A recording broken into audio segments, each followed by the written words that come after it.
I did see a comment that someone left the other day where they said something about ladies love the show. You really need to rein in your bits. Who said that?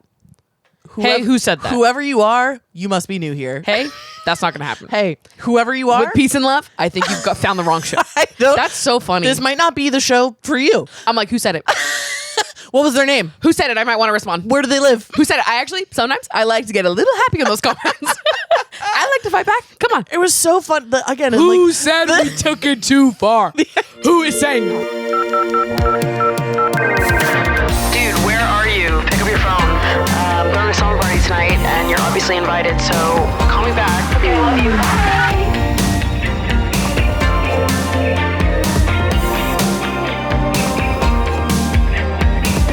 What's up, you guys, and welcome back to Emotionally Online, the weekly slumber party for heart-to-hearts and hot gossip, hosted by yours truly, the one and only Maddie Drossbeck, and back in our co-host cuck chair, you know her, you love her, it's Meg Ruocco. From coast to coast, I'm the co-host. We're recording on a Sunday. We are. Which is a little abnormal for us. Mm-hmm. We usually record on a Monday, so we're feeling, it feels vulnerable, it feels raw. Yeah, we're feeling ambitious this week. We are. I mean, Meg was Party City this weekend. Dude, it was that audio that was like, and then I have to party again. I have to wake up and I have to party again. I was going to say, you said we're getting after it. I was not getting after it yesterday.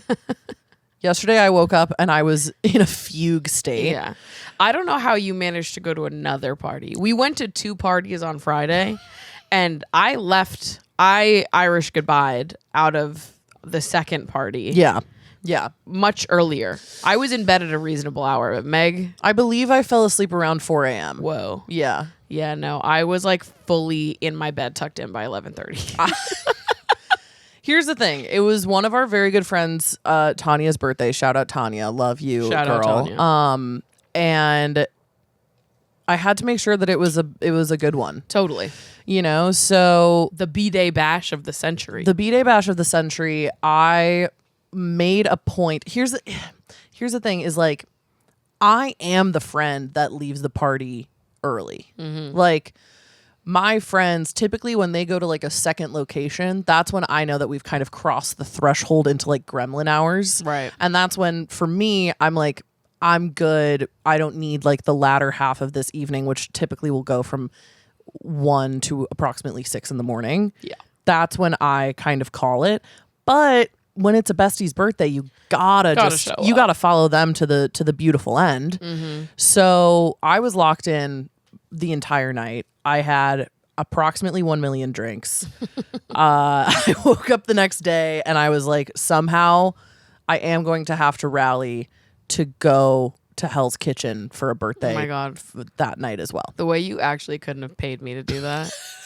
Like to rally is one thing. To rally to get to Hell's Kitchen is another. Like, it would be a hard sell if I was even just rallying to stay in Bushwick. Yeah, 2 trains there. No, I wouldn't do it. 2 trains there, and then I did take an Uber back, and we inexplicably were in so much traffic in the Uber back at 1 a.m. on a Saturday night. What are people up to? Dude, I don't fucking know. But you know what? I went. I'm glad that I went. I'm glad that I was able to celebrate my friend's birthday in Hell's Kitchen. I hadn't seen him in a while, so it was good to see him. That's nice. But oh my God, I'm tired. My body can't. My body can't do this. I keep forgetting what day it is. Yes. Because I feel like Violet was here visiting, and so I was operating on like a weekend schedule in the middle of the week. So now I feel it's Sunday and I feel like it's Thursday. At some point we'll be on a normal schedule, but I think that'll Not be today. maybe 25 years from now. Yeah. In 25 years we'll be on a normal schedule. It'll be awesome. And from now until then, it's bus club, another club. Another bus, another club, another podcast, 18 podcasts in a row. TED Talk, another podcast. I was explaining to someone the other day, because I hadn't seen this person in a little bit, and they're like, oh, like, what's up with you? What's new? And I was like, yeah, so I'm doing this. I'm like, here's my day job, and then I'm doing, the podcast, and then I'm actually doing another podcast. So it's 2 podcasts ultimately. And they were like, when do you just kind of like hang out? And I was like, I don't think I can anymore. That's what the podcast is. That's what actually Meg and I only hang out with each other now. So we don't have time to hang out with other people. We actually only have time to hang out with each other. It's just this, or I'm going to a birthday party. That's what my life has become. It's birthday parties and this. The podcast. And you know what? Like, sorry, Meg and I are having too much fun. We actually like can't hang out with other people. No, we can't. Because unless you're having a birthday, and then we'll like go because it's your birthday. We'll go because it's your birthday. We care about you.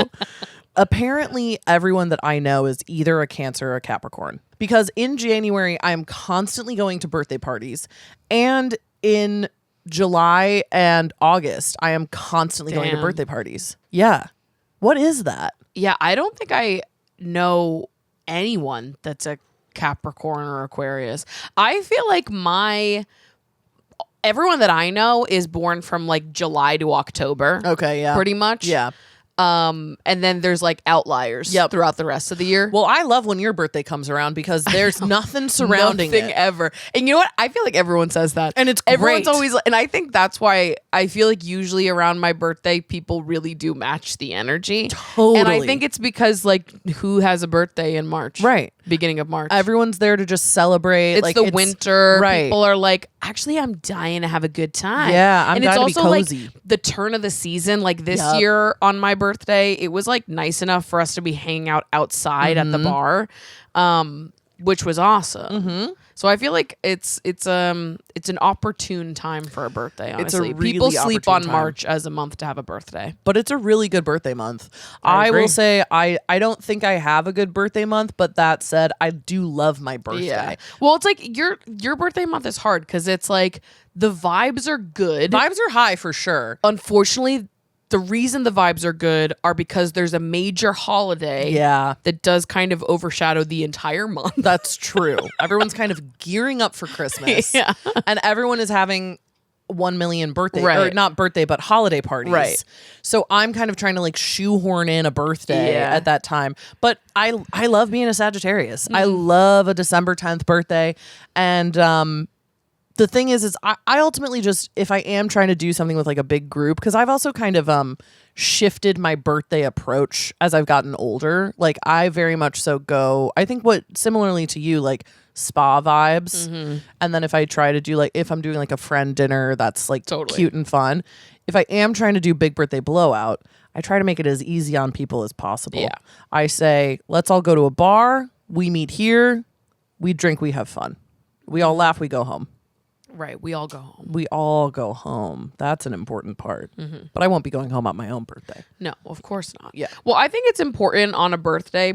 Like it actually, people need to leave. Yeah. And this is the part we don't talk about enough. But like you can't all be in the final group. An important part of manners, I think, is actually knowing like where When's you are your in the time tier to leave? system to leave the birthday. And I think that it's like some people will feel really bad about leaving. And I'm like, actually, you needed to leave. Mm-hmm. You needed to leave because the whole group can't go to the second location. And like to get to that smaller group at the end of a birthday party is actually like the best part of it. Totally. To me. Yeah.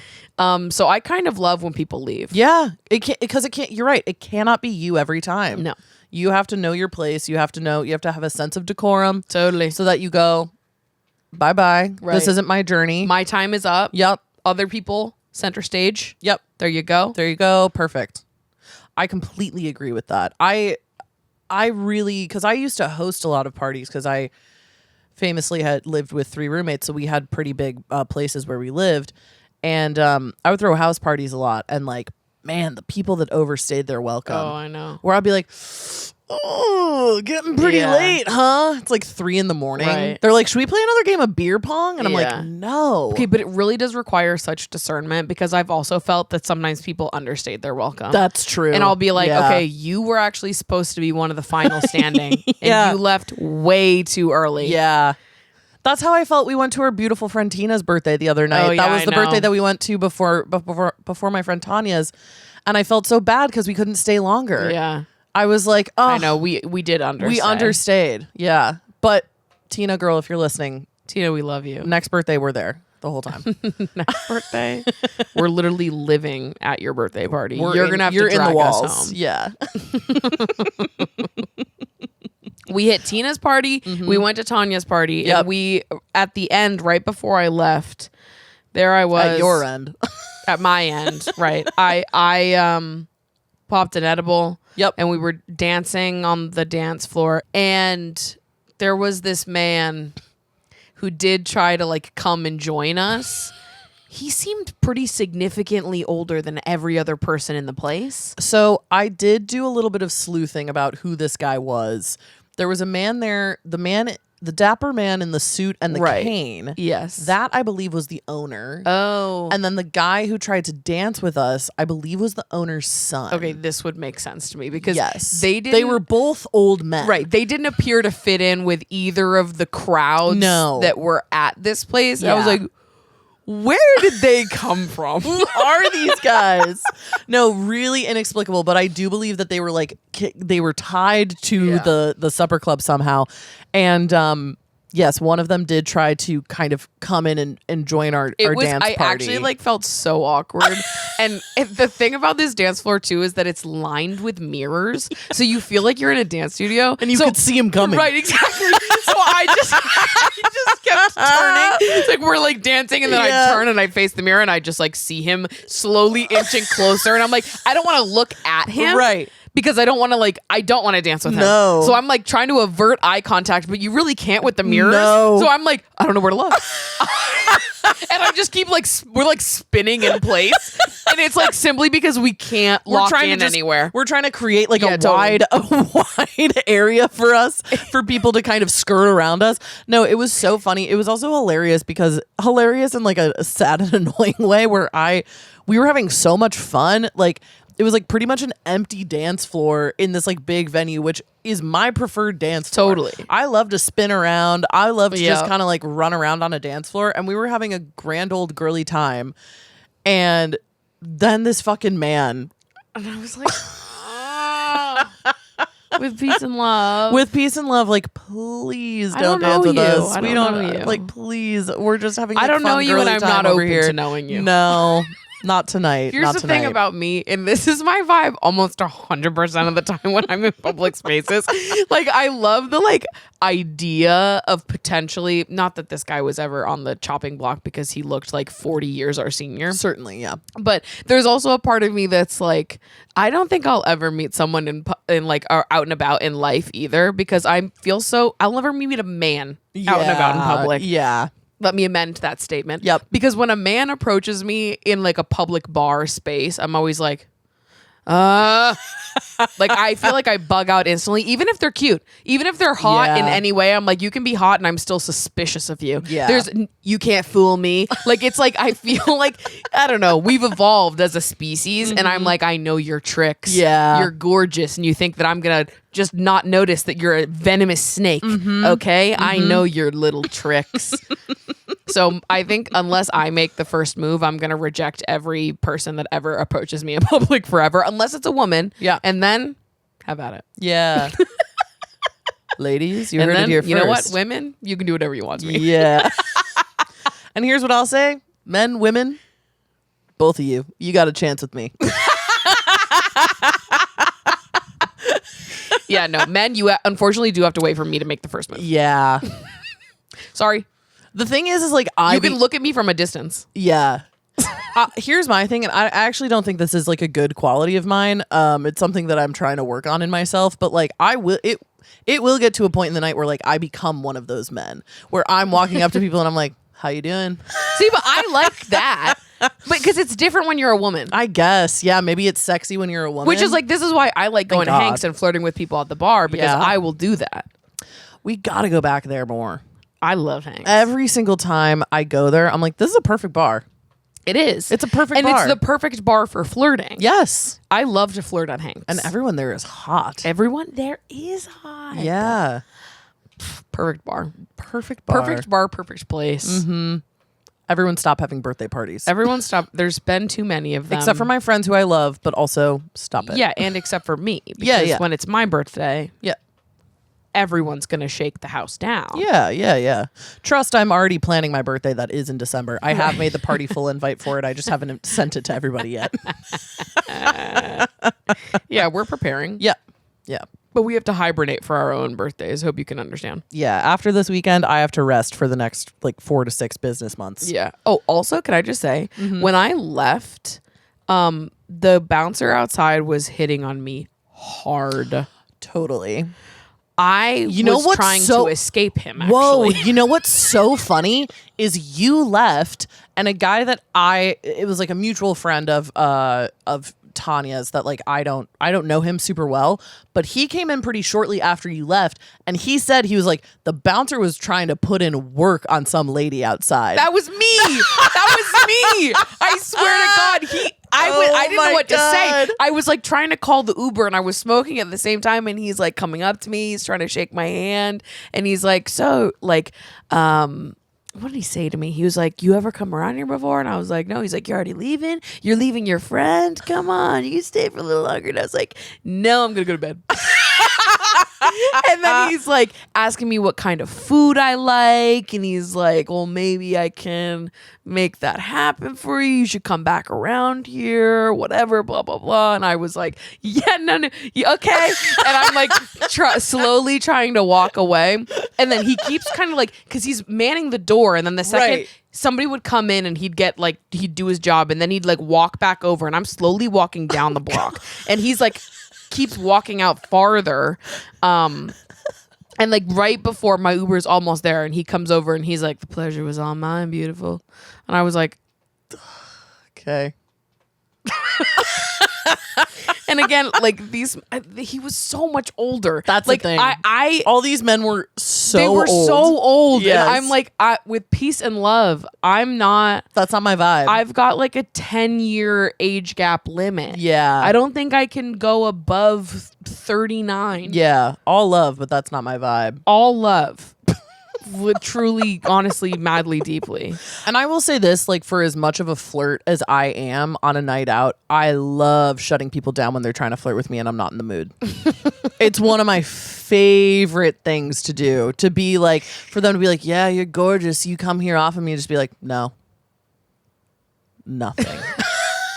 Honestly, that's my least favorite part of it. I'm like, I actually need men to leave me alone. There's like a sick joy I get out of it because I start to kind of like bully them. Yeah. And I'll be like, okay. And honest to God, I think sometimes men perceive my disinterest as nervousness in like a cute way. Yeah. And I'm like, no.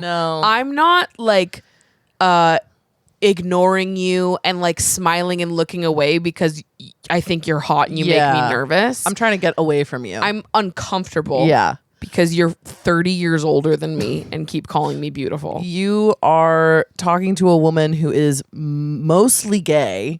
Exactly.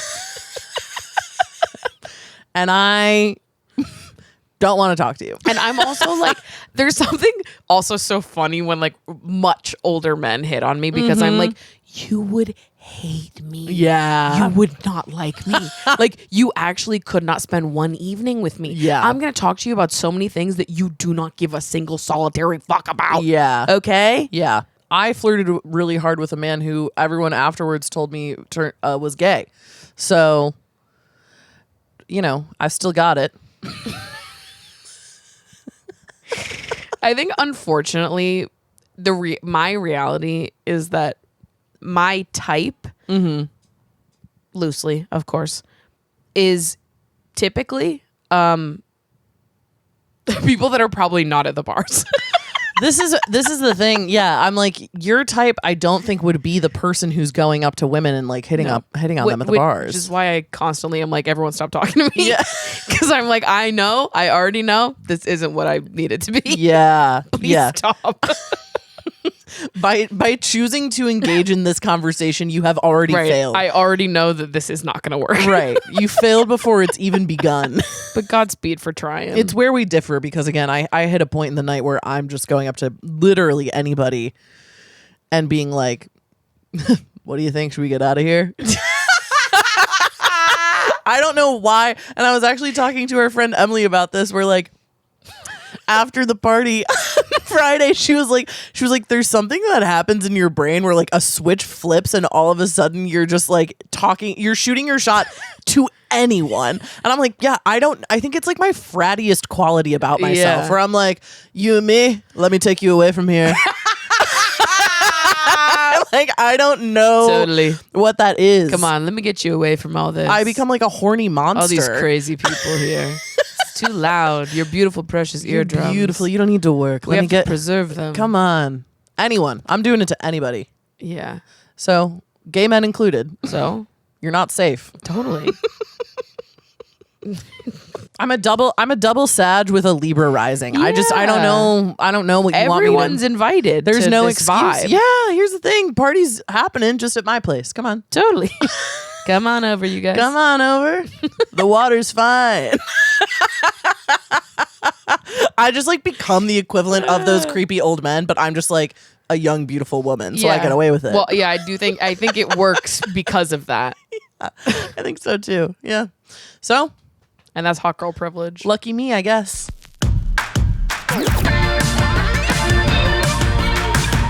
Okay, hot girl hotline. It's opened up. The submission box. Huge. We're getting loose with it.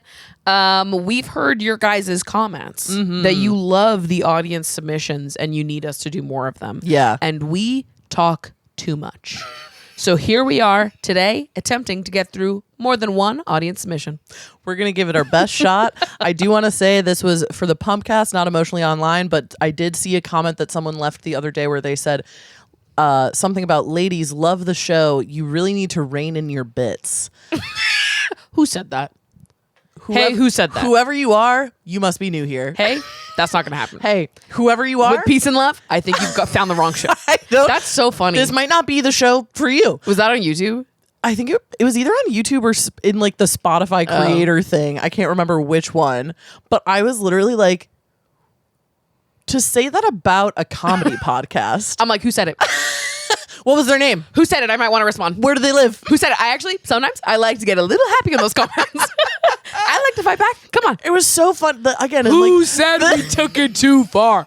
Who is saying that? The idea of saying that about a comedy podcast. Guys, I actually don't care. Like, guys. You're underestimating how stupid I like to be. Yeah. Okay. Dare I say we actually do rein it in when we are on the podcast. Well, this is the thing that's honestly even funnier. Is like, you actually haven't seen us not reined in. We're under the constraints of an audio platform and a podcast that's around an hour in length. You don't want to see us not reined in. Yeah. You don't want to know what we're like on a day-to-day.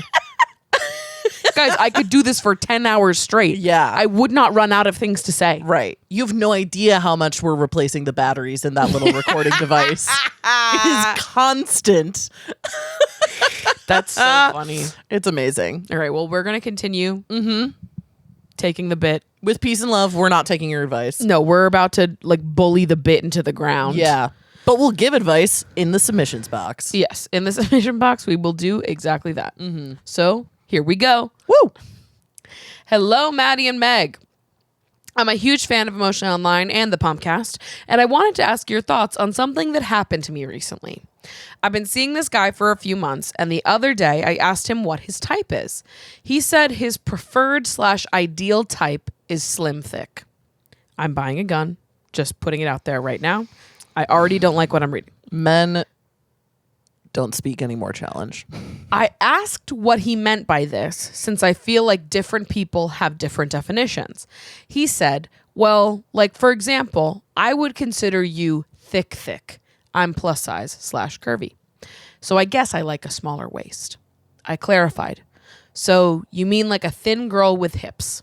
And he said yes. To be honest, this hit me like a freight train because even though I know what he meant and I think it's an accurate description, there's something about him using my body as a jumping off point to then describe how it would be different if it were ideal. I don't know. Am I crazy for wanting to end things over this? I want to be with someone who thinks my body is ideal, but maybe I'm being unrealistic. Would love to hear your thoughts and thanks so much for the work you do. Okay. Let's start here. It is not unrealistic to expect the person you're with like your body. Are you crazy for thinking of ending it over this? Why haven't you ended it already? I know. I have so many thoughts. I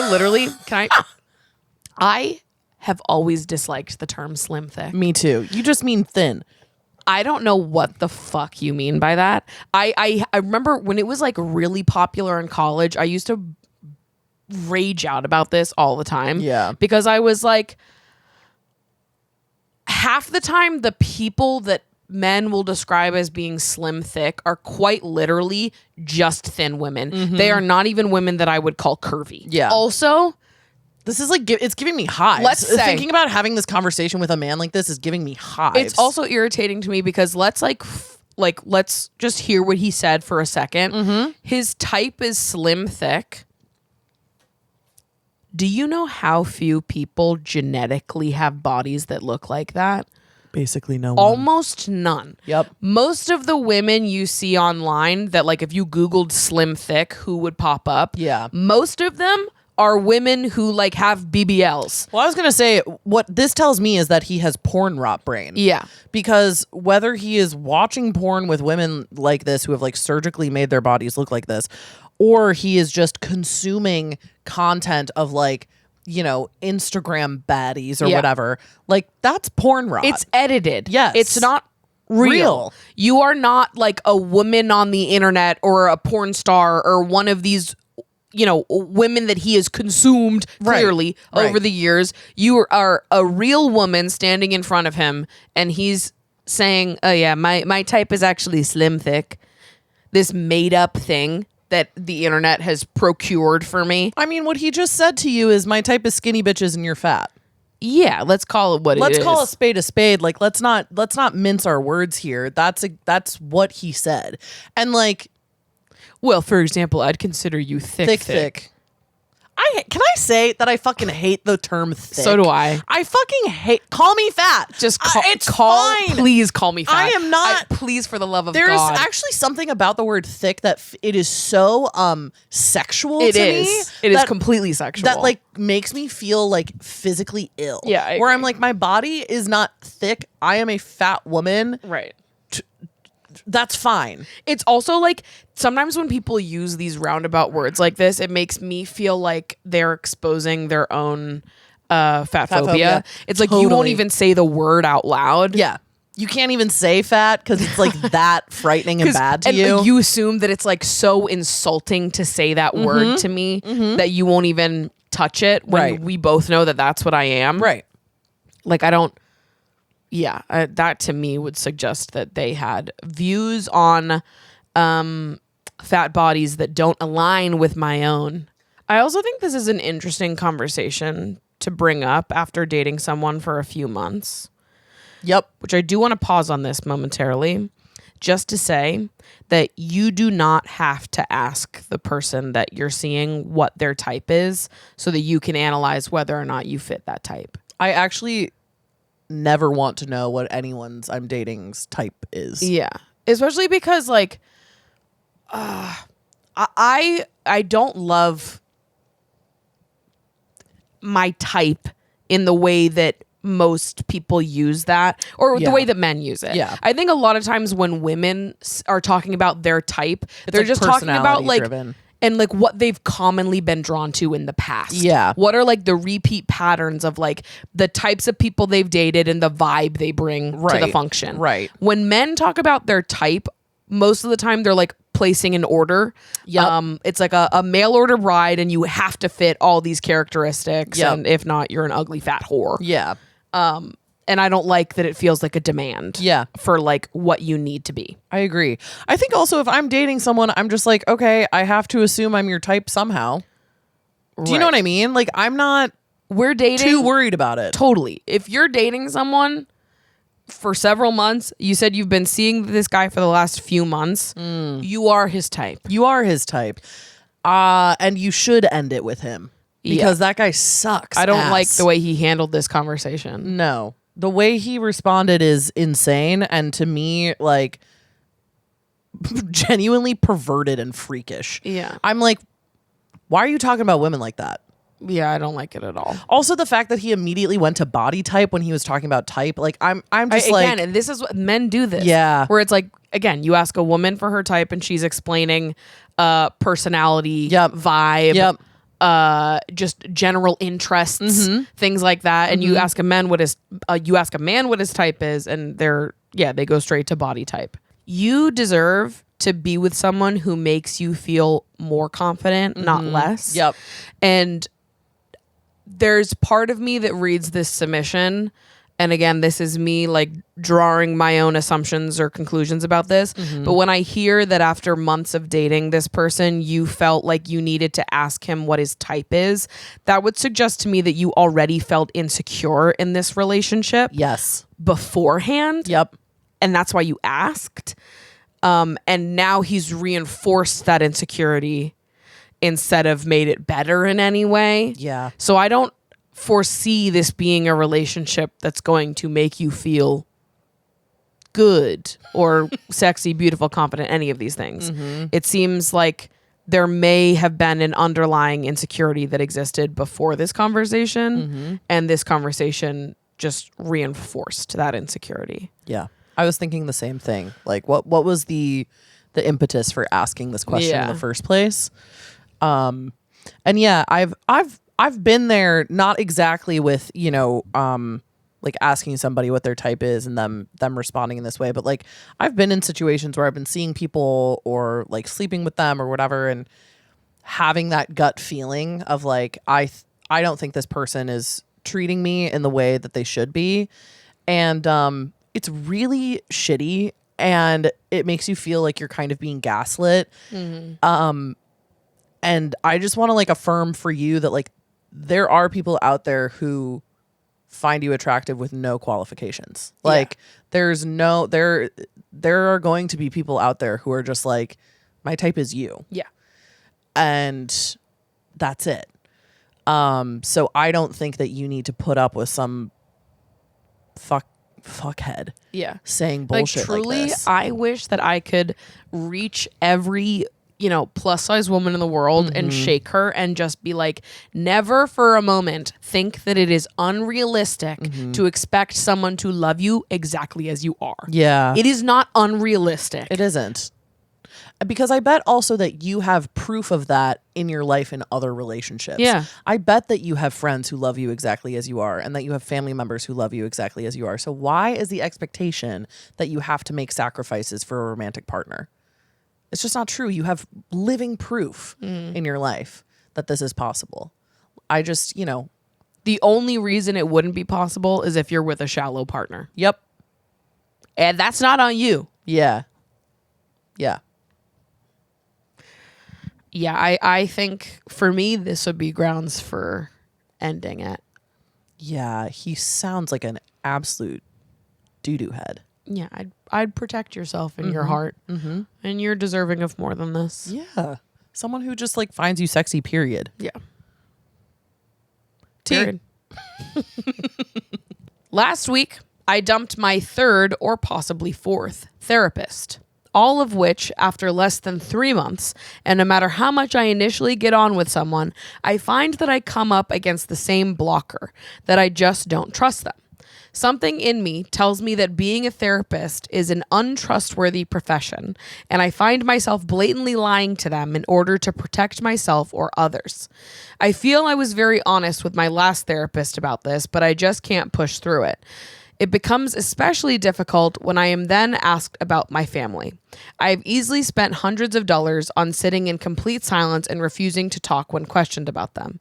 What's really weird is I don't actually think there's much to share on them. I just immediately lose all trust in a therapist as soon as they bring it up. This is obviously quite frustrating because those guys love knowing about your family.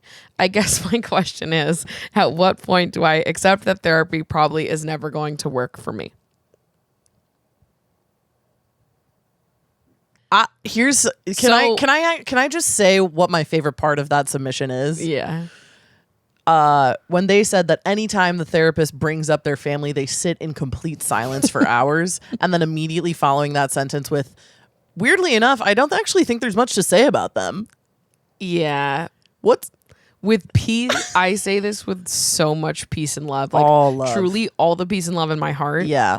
There is something to dig into there. The most fragile way you could have said it. Something to explore there. Something's definitely going on. Okay. Yeah.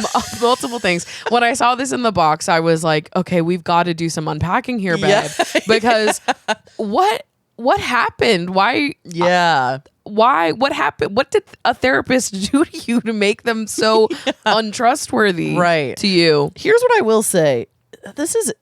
It's really tough because therapy has become something that I think has become more accessible, which on a grand scale, I think is a good thing. Mm-hmm. That said, I think people can get real in the weeds about how they think therapy is supposed to work. Yeah. Without ever actually doing it. Right. And like I, for instance, have gone to therapists before where I get to a point where I'm like, I don't think they can really help me. I think we're on like different wavelengths and that's fine. It's been known to happen. Finding the right therapist for you takes time. It's a process. It's a process. What you are revealing in this submission is that there is something happening inside of you that makes you completely shut down. Yeah. The minute a therapist brings up the topic of your family. And maybe other things also. Yeah. Like when you say something in me tells me that being a therapist is an untrustworthy profession. Right. And I find myself blatantly lying in order to protect myself or others. Pause. Protect yourself from what? I don't know what you think therapy is or isn't. Right. But I'll tell you what my perspective on it is. Mm-hmm.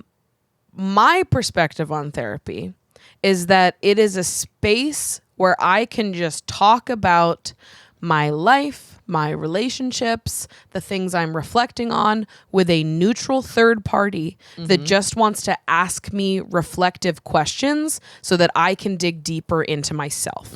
My therapist is not there to tell me anything about myself, to make final rulings on me, to tell me what I can or can't do, to judge me in any way.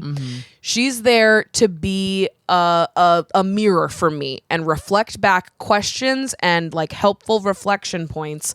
They're going to help me dig into myself. Right. Therapy is more about helping you connect with you. Your therapist is not trying to like extract information from you to then harvest and judge you and whatever else. There's no risk factor to talking about your relationships and the reflections you're having about them. And they're actually legally not allowed to talk about it with anybody else. Right. And I think that like finding the right therapist for you, it will change your experience with therapy. Like I prefer, some people have much older therapists. I prefer to have a young therapist. My therapist is like 2 years older than me. Yeah. And it helps because I feel like she can intimately understand and relate to the stuff that I talk about with social media or like the relationship dynamics of people around our age group, the things that we believe, living in New York City, how like the city influences the way that people are. And like, it's nice to me to be able to like just speak to someone who I do feel truly understands everything that I'm saying. Yeah. And again, she's not there to project any sort of individual judgment on me. Like I don't, most of the time, it's rare, if ever, that my therapist will blatantly be like, I agree completely. Yeah. Like, you are 100% in the right. Like, your therapist is not there to be like, yes, it's right or wrong. Like, it's so rare that that would even come up in therapy. Yeah. It's like, it's not about that. There's no final rulings being made on anybody, you or your family members or friends or whoever you're talking about. Yeah. I don't know why you would think that being a therapist is an untrustworthy profession. And I do feel that if you are blatantly lying to your therapists, you're not even getting out of therapy. Like you're stopping any productive outcomes you could get from therapy straight in their tracks. If you're lying and not being open with your therapist and walking into therapy with like an open heart, open mind, just like committing yourself to going through the process, like you're never going to get anything positive out of it. Yeah. This is a really interesting case because it seems like there's a lot happening in this person's body. Like there is something in this person that keeps them coming back to therapy. Right. So it's like there's something in their body that's trying to get out in therapy. Yeah. But for whatever reason, they're like stopping it before it can kind of like escape. And at the same time, there's this with this inherent like untrustworthiness, this feeling that therapy is like a gotcha. It's all leading up to a gotcha. Like I feel like you're heading into therapy being like, when is my therapist going to be like gotcha? Right.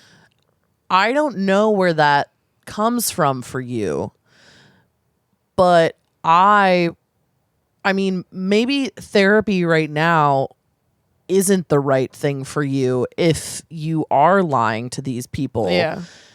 Maybe it's about interrogating in yourself what keeps you, one, wanting to go to therapy, and two, from being honest when you're there.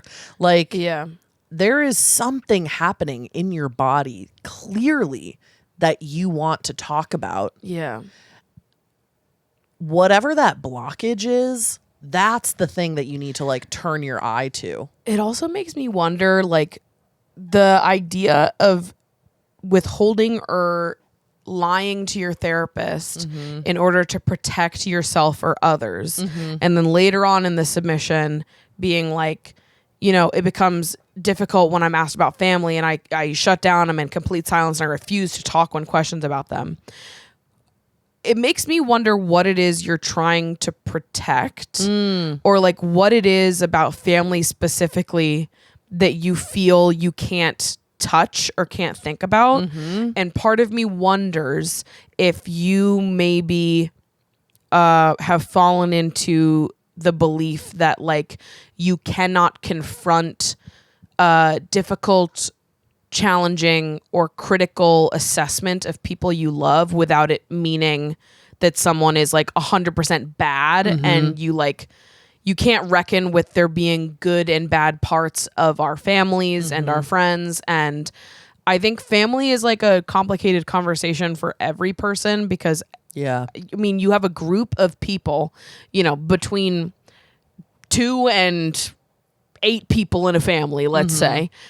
There's always going to be conflict there because you're not all mirrors for each other. Right. And some is more difficult to sit in than others. And I know from, you know, dealing with my own conflict within my family, sometimes it is hard to face if you had a different image of your family as a child or in a different era of your family, and then something changes, something happens, and it can be hard to face because you don't want your image of your family to change and you don't want other people's opinions of your family members to change. So you feel like you have to protect people to keep it as it is and not face it. But I do think that not facing whatever the thing is makes it worse. Yeah. And I think that by facing it and by allowing yourself and people around you to be imperfect people that contain the ability to be both good and bad,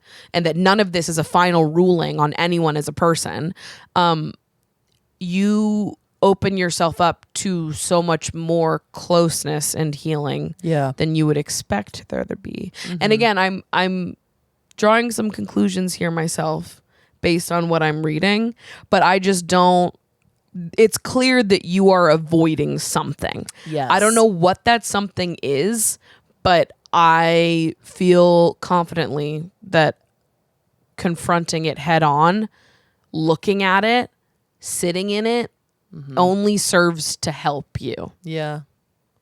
Yeah.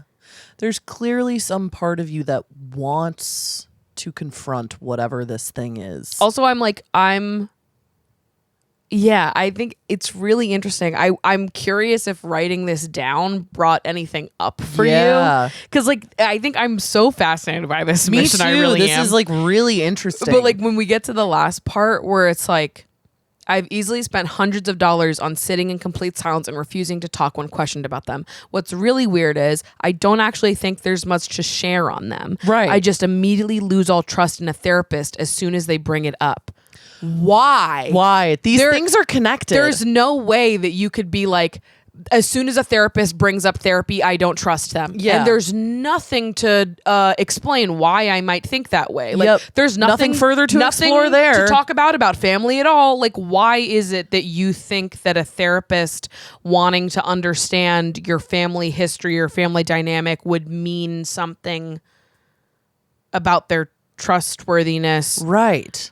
And you like hearing them ask about your family at all makes you, I don't know, to like lose all trust in a therapist as soon as they ask you about your family is really strange to me. Really because that's a very normal thing for a therapist to ask you about. Yep. Because we are all shaped by our families and how we were raised. Right. And understanding someone's history and backstory as a person just allows you to be a better therapist. Yeah. So I think it sounds like your therapist may have been trying to understand you better and you've shut it down for some reason. And I don't know why. Me either. I'm thinking in my head about like, what is some like even practical advice that we can give this person? And I'm like, for the first thing that comes to mind is like maybe just like free writing, like free association of like no judgment, no, just leading with curiosity. Like, why do I feel so distrusting of therapists when they bring up my family? And just like writing something down for like 30 minutes. It's just pen not leaving paper, just writing something down. I also maybe would just encourage, if this person is still interested in pursuing therapy, which it sounds like maybe you should. I think you definitely should, but you should reflect on why you're so hesitant to fully participate in therapy first. And I think I would just encourage this person to, if they are like, there's not much to say about my family, just say what there is to say about them. Entertain it. I like oftentimes like, sometimes I go into therapy and there's something actively on my mind that I want to talk about, but sometimes there's not. And my therapist will be like, what do you want to talk about today? And I'll be like, I actually don't know. Nothing's really coming to mind. Yeah. And my therapist will usually start by asking me a question about something I mentioned a long time ago. Being like, what have been like some new reflections you've had about this? Or how's so-and-so a person doing? What's your relationship been like with them over the last 6 months? Like, or I know you have this trip to see your family coming up. How are you feeling about that? Blah, blah, blah, whatever. And usually in having this like mundane conversation with my therapist about just being like, oh, I'm getting ready to go on vacation with my family and I'm excited to see my sister and blah, blah, blah, whatever. Like, it will usually lead into some kind of internal reflection or reckoning that I was not expecting to have. Sometimes you do just have to allow yourself to have like a regular conversation in therapy. And being like, yeah, I have a mom and 2 sisters, and I was really close with this one sister growing up because we both did dance class together. Like, you just have to like have a conversation that you think should mean nothing to your therapist and see what comes out and like where it leads you. Yeah, like if you don't have much to say what it is and just see where that goes. And like part of finding a good therapist is finding someone that's able to ask you the right questions. And I think it sounds like you have a lot of like agita about being interrogated. Yeah. In some ways, that's what therapy is. Yeah, they're only there to ask questions. Yes. But they're not there to talk about themselves at all. And so that you can interrogate yourself.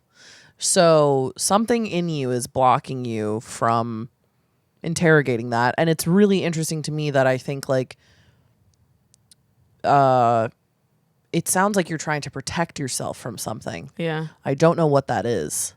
There's something in you that again is like trying to like claw its way out, and there you are doing everything you can in order to protect yourself from it.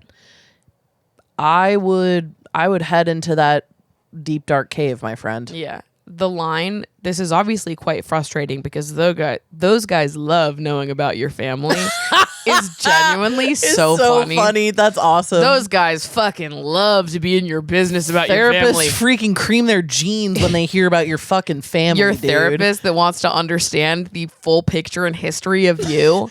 The therapist, they want to know about your family. Your therapist who's meeting you, a stranger, and has to like, their job is to interrogate you about your life and totally the complexities of who you are as a person. How we were raised in our families have like a massive impact Yes. on who we are, how we react to things in our adulthood. Like even things you would think don't have anything to do with your family probably do. Yes. Like the amount of things that I've uncovered in therapy about my relationship with my mom, right? My relationship with my grandma, my dad, like our family dynamic as a whole, the expectations put on me as the eldest daughter. Like there's been so many parts of my childhood that I've unpacked in therapy, and some of it's been hard. Yeah. But a lot of it has made me feel a lot more confident in those relationships because I understand our history, my position to each of them, what boundaries I need to set to have better relationships with my family members. Like only good things come from it. And like, if you think your relationship with your family is like super fine and neutral, talk about that. Yeah. Talk about why it's super fine and neutral. Right. That's it. It doesn't have to be, if there really is no like, you know, there's nothing to say. If there's nothing to say, then just talk about what it is. What it is. Right.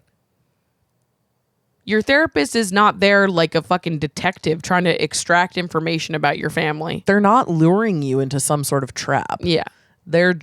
It's their job to ask you questions. Yeah. Good luck. So I don't know what I don't know how we got here. Godspeed, though. But just think about it. Think on it. Hey, no pressure. Just give it a think. Give it a think. And I wouldn't accept the last question they ask is, at what point do I just accept that therapy probably is never going to work for me? Don't even touch that for right now. Yeah. Because I think we have other things to reflect on first, of which you wrote about in the body of your submission.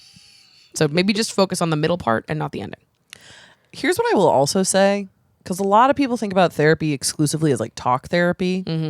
Maybe talk therapy isn't for you. Yeah. Maybe you should focus more on there's what is the EMDR. There's EMDR therapy. There's therapy that I think CBT is also a type of therapy that specifically CBT therapy is focuses on like you in the present moment. And a lot of times there's actually a lot of less focus on your past and like your relationships to your family or things like that. And it deals more with like how you feel in your body. So maybe that's something to explore before doing like a talk therapy. Because again, it sounds like there is a real blockage in your body that sounds like we have things to unlock. Yeah. Really wanting to before we can feel comfortable talking. Come out. Yeah. So give it a think. Have a think on that. Hi, Maddie and Meg. I love you girls in this beautiful online community. You make me laugh until I cry and give some of the best advice out there. See, they don't think we take the bit too far. Yeah. They love our bits. Thanks, girl. Or person. Here's my situation. As a 30-year-old girl, I have been on a journey with self-love, especially relating to body image. But this year, I have finally stopped wanting to be thinner and truly started to feel hot in the body I have. Woohoo! However, one of my close friends continues to constantly share her desire to lose weight, despite being a size 4/6 and physically active. She has recently joined a weight loss group. We'll call it Sweight Swatchers. The added S stands for Satan. And often comments on being fat or not being allowed to eat certain foods. I recognize that this is part in product of a system we all have sadly grown up in. Hello, early 2000s diet culture. But I find it so infuriating she can't see that or attempt to challenge her way of thinking, immediately jumping to losing weight instead of doing inner/mental health work. I also don't want to be around this kind of conversation and risk undoing my growth relating to the topic. So far, I have just been disengaging/cutting off convos/changing topics whenever this comes up.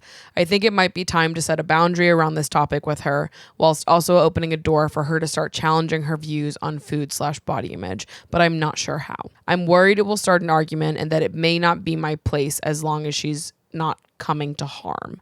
Any advice you have on how to navigate this situation would be great. Thanks and lots of love. My take is like, even if your friend is not coming to a place of like bodily harm to herself, she's definitely subjecting herself to mental harm. For sure. And you have a responsibility to yourself to protect the amount of healing and inner work you've done to find peace within yourself. That I agree requires a boundary set. Absolutely. And we can't control how the other person reacts to that boundary being set. All we can do is set the boundary, protect ourselves, and, you know, move forward however we can. Yeah. Respond to however they react in the moment. Hopefully your friend is receptive and willing to be introspective about it. Yeah. And if they're not, we cross that bridge when we get to it. But yeah, I would also struggle with this. Big time. I think that like if you're someone that has gone through a reckoning with your body image, many of us have, many of us haven't. But if you have, it is hard to be around people who have not. Yep. Particularly people that are not even interested in trying to. Yeah. Like, I think when people are like in the middle of their reckoning, that's almost one thing. Still difficult in a different way. But when people are like unconcerned about having a body image reckoning at all, it's like, well, this is going to be a problem we keep running into then. Yeah. Because once you have a better relationship with your body, it's painful to be around people who don't even attempt to have a neutral relationship with their own. Going through like a liberation experience, like liberating yourself from fat phobia will throw into such a harsh light how casually fat phobic people are all the time.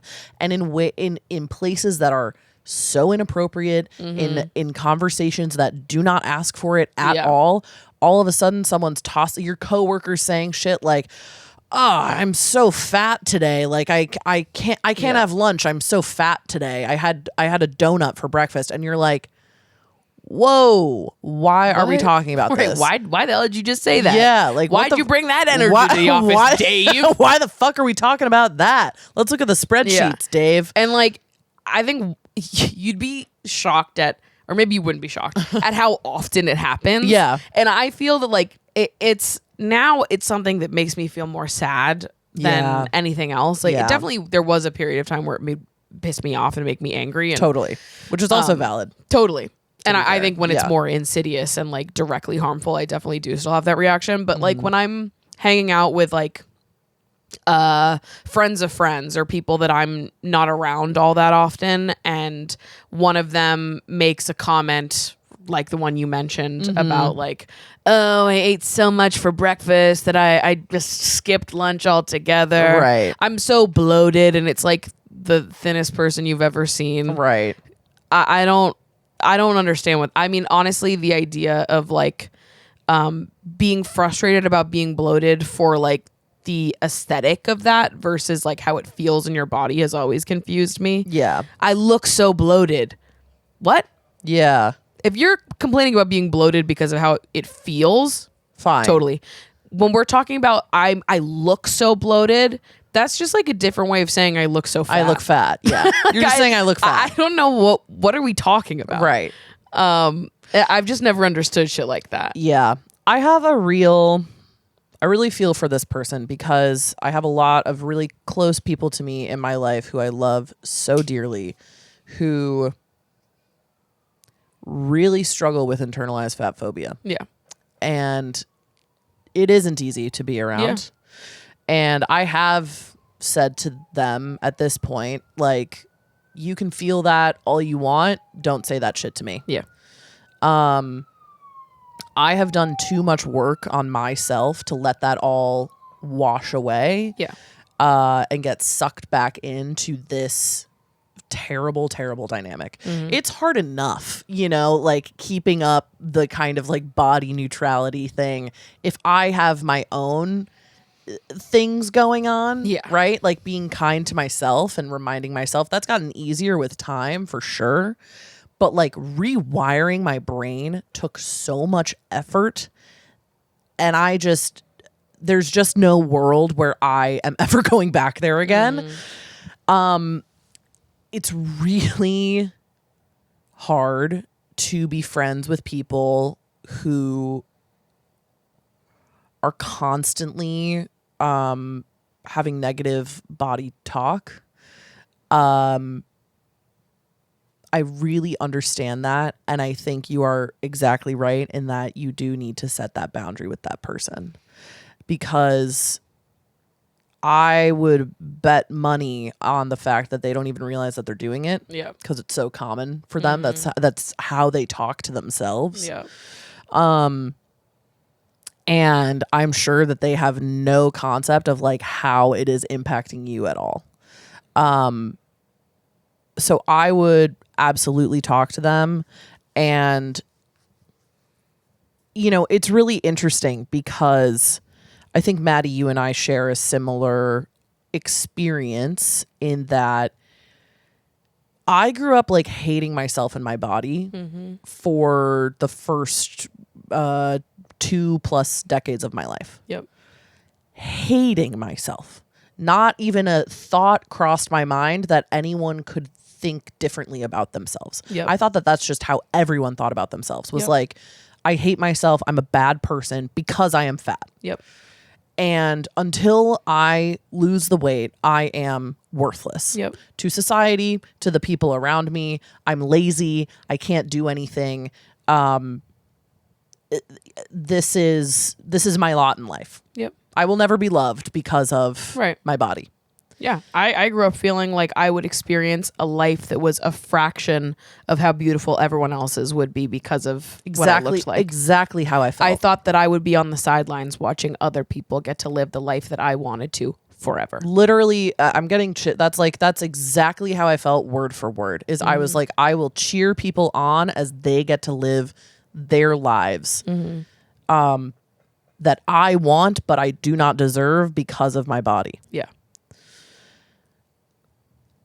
And it's been really interesting becoming friends with people in my adult life now that I do not feel that way. Yeah. Because they assume that I have always been like like this. Yeah. Like how I am now. Like body neutral. And they'll look to me sometimes and act as though I'm like different or special. Like they're like, well, obviously you don't think this because you've always been this way.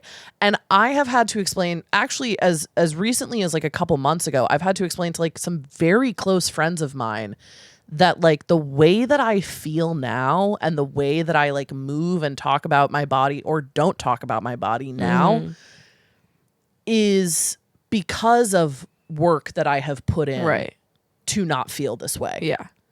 And that actually I'm not special. I just chose a different path. I just chose to do something else. Right. I questioned things. I started to look around and I was like, well, actually, this is kind of ridiculous when you lay it out. Call it what it is. Why should it be that because I look aesthetically different from the person standing next to me that I should not have a life as beautiful as them? Yeah. That's ridiculous. And it's been so interesting to watch everything that was, you know, given to me in a narrative as a kid of like, you're not going to be able to achieve this. You're not going to be able to get this. You know, you're not going to be able to experience like love or dating in a regular way. You're not going to be able to like get the jobs that you want because you look a certain way. All of that has been proven false. Yeah. And at some point, I started to think to myself, I think everyone else might just be wrong. Yeah. And the minute that happens and it kind of clicks for you, you're like, oh, yes. Yeah. Everyone is telling me this shit because they're consumed by their own fat phobic misery. And I'm choosing not to be. Yeah. And the funny thing is now, and it's like, it makes me kind of laugh because of how ridiculous it is. But it's like the funny thing now is like, I haven't nothing about my physical appearance really has changed as I've gotten, like, my body hasn't changed. I'm still a fat woman. I still look the way that I did, 3 or 4 years ago or whatever. But like the way that I move through my life now that has completely rejected this system, people respond so well to me. And not to like toot my own horn, but like people will be like, yes, you've got like a really sexy vibe about you. Like you're a very beautiful person. And I'm like, that is so funny because I literally never thought that would be possible when I was younger. Right. For people to act as though I am desirable. Yep. For people to believe that I am desirable. Totally. And when it comes to like the friend thing, unfortunately, what I have found is that there really is no good workaround for like teaching your friend how to talk to you or not talk about these topics other than just saying, I don't want you to talk about this stuff with me. Yeah, this is a topic that's now off limits between the two of us. Yeah. Because the unfortunate reality is that you can't do that work for them. Yeah. And it's, this person knows, she blatantly said, like, I've had a reckoning with my, body image and that sort of thing. It's like, how hard that work is. Yeah. It's really hard to like claw your way out of this hole that like seemingly everyone else is in. And most people will never choose to do that. Most people won't. And so, I think if this is a good friend to you and you love them and you care about them, like, unfortunately, the reality is that you're just going to have to accept that they feel about their body however they feel about them. But that doesn't mean that they have to talk about it with you. Yeah. It's just a no. I think it's just like a no crossing zone. Yeah. And I think in some ways, I feel a lot of sadness for my friends who still feel this way. I feel like a lot of sadness. And it really does like break my heart a lot. Yeah. Seeing friends of mine who have whatever bodies they have and feel that they need to change. Right. And we have talked about how we've had friends of ours whose bodies have changed and like they have gotten smaller, and guess what? Their problems haven't gone away. Yeah. Because changing what your body looks like does not change the relationship you have with it. No. Right. Unfortunately, you do have to work on that kind of regardless of anything. Right. Which sucks. But yeah, I really feel for you. It's hard. It's really hard. It's really hard. And I think, if this person is a good friend to you in other ways, then they'll understand you bringing this to them and hopefully meet you with like compassion and grace. And, hopefully they will correct that behavior around you. Oh, it really does make me ill thinking about someone who's a size 4 joining Weight Watchers. I was just thinking that. I'm like, oh, God.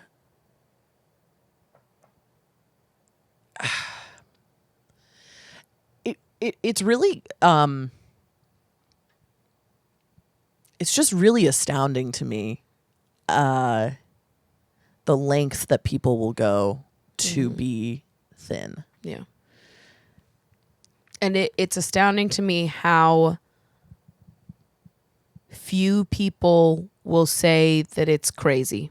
Yes. Like, to me, when I hear that like a size 4 is signing up for Weight Watchers, in my brain it's like, why are they allowed to do that? No, I'm literally like, that should be illegal. Nobody stepped in to be like, hey, maybe not. Hey, don't. You're fine. Don't do that. And it's like,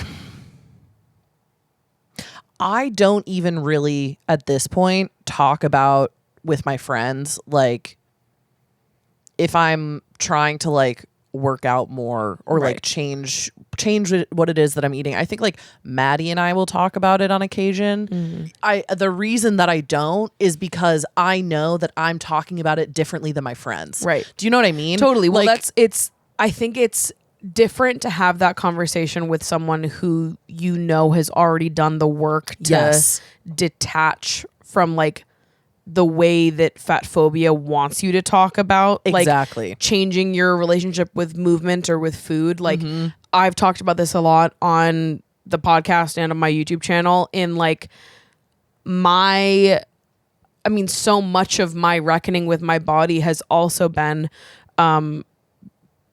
having the opportunity to rebuild my relationship with food and movement in a way that movement is no longer used for punishment. And it's a way to, experience joy in my body. I started calling it recess and like getting to, just redo it and make it look so different. And when I'm trying to learn about like, healthier and more colorful and balanced meals to cook for myself, like those are not things that I'm doing or choices I'm making as a way to change myself or punish my body.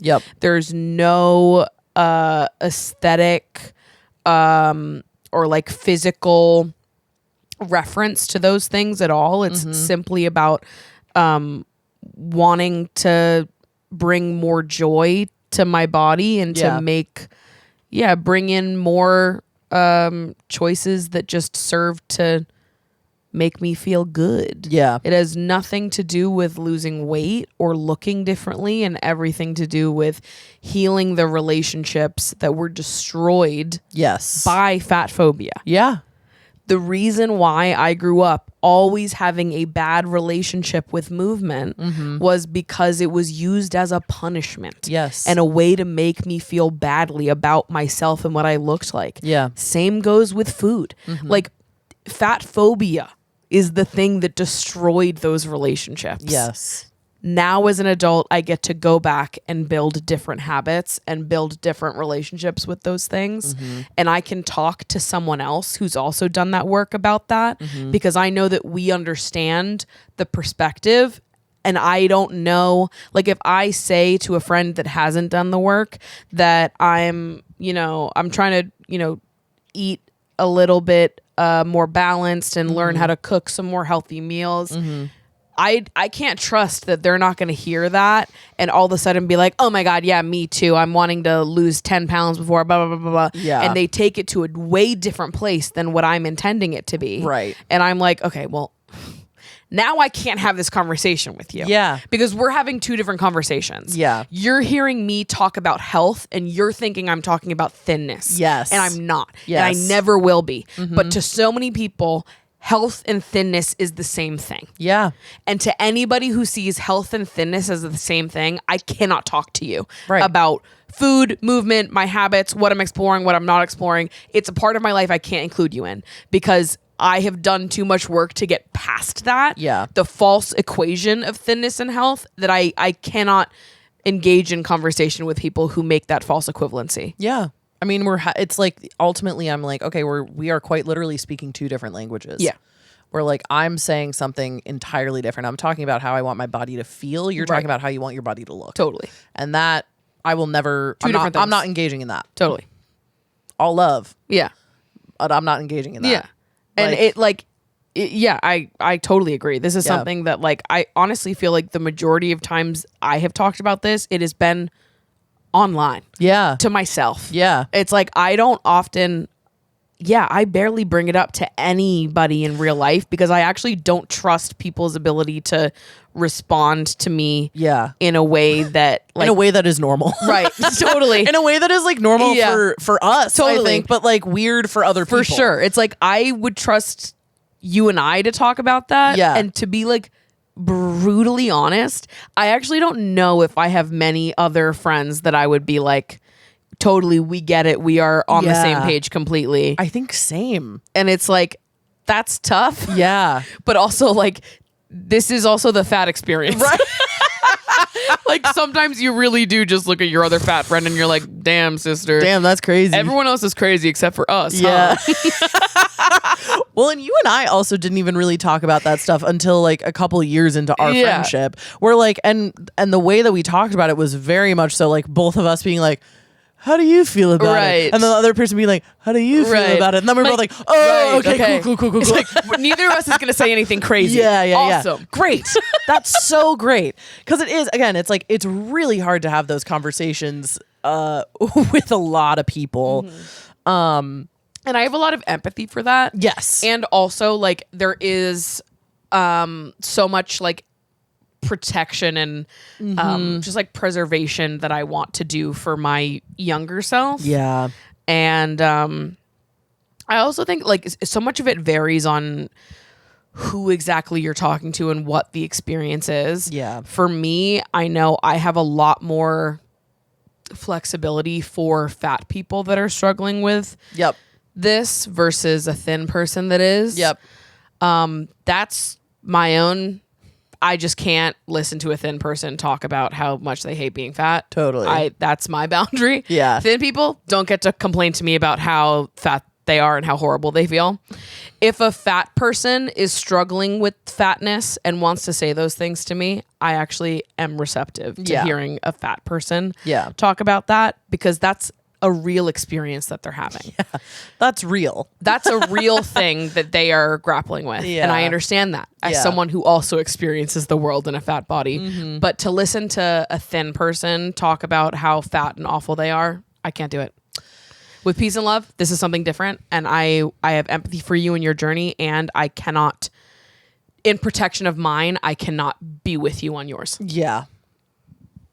Because the reality is that what you're saying is, if I had your body, I would kill myself. Right. And we can't do this together. And I'm just not doing that because I do have my body. Right. And I'm not going to kill myself. Right. And I do have to wake up and live through my life every single day in this body. So I can't, I cannot make exceptions for people who are struggling with these things.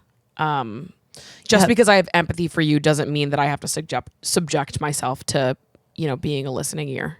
It is so interesting because like the way that people are so ingrained in like fat phobia, it feels like I live on another planet. I know, sometimes. It really does. And again, it's like then I will have people be like, but it's easy. Of course it's easy for you. You're just like this. And I'm like, no, bitch. It's been 10 fucking years of me rewiring my brain. I made a conscious choice at some point to be different. At some point, there was a turning point in life where I made the conscious, knowing choice. Yes. To work on my body image and change my perspective. Yes. And you look at me like people. It was never a coincidence. It was never a coincidence. My body didn't change. My mind did. Right. Like, I don't know what to fucking tell you. It's just, it like blows my mind sometimes. And it's so interesting to me too, because I'm like, sometimes it baffles even me that I'm like, I can't believe that I thought that all of this stuff just wouldn't be available to me because of like my what? I know. Because I remember of my body? Things I said and conversations I had as like a young teenager that make me be like, what the fuck? No, literally. And why did nobody else say what the fuck? Well, this is what's so crazy too, is like then you have like adults in your life being like, yeah, that's true. Right. Like the amount of times I would like, as a 14-year-old, I will remember this for the rest of my life, but I remember at that age, it was either I was 13 or 14, I, for some reason, was under the impression that I was not allowed to wear a bikini until my stomach looked a certain way. Right. I don't know why I thought that or like who I thought was enforcing this rule. Right. But in my head, I literally was not allowed to until I had a flat stomach. And I remember I, at the time, did have an eating disorder. And I had lost a pretty significant amount of weight as a 14-year-old by, you guessed it, not eating. And I remember going to the doctors for my annual checkup and asking my pediatrician how much more weight I'd have to lose to have a flat stomach. Yeah.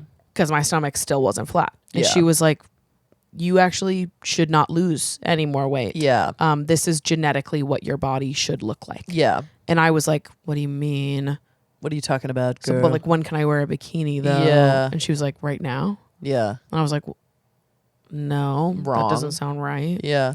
And I think the hard part is that there was like no adult in my life that witnessed those conversations and what I was assuming was correct and thought, oh, no, that's not right. That's a child that needs help. Mm-hmm. Instead, a lot of the adults would look at me when I would express my feelings about my body and being like, how much weight do I have to lose to wear a bikini? They'd be like, oh my God, me too, girl.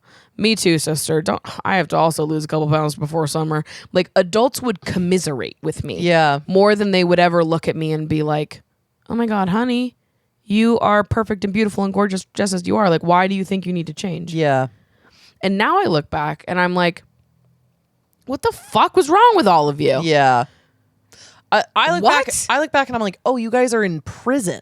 I was like, you guys are in a prison of your own making. That you Unbelievable. would like feed this shit to me, and be like, yeah, you, the 6-year-old, like Right. you can't wear a bikini because you don't have the body for it.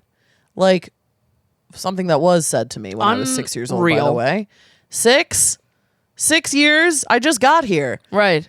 Like, whoa, your mind is a prison to be saying that shit. It's absurd. It's absurd. And it's just, again, it's like, it's just so crazy to me because I'm like, you just can have the life that you want. You just have to choose that.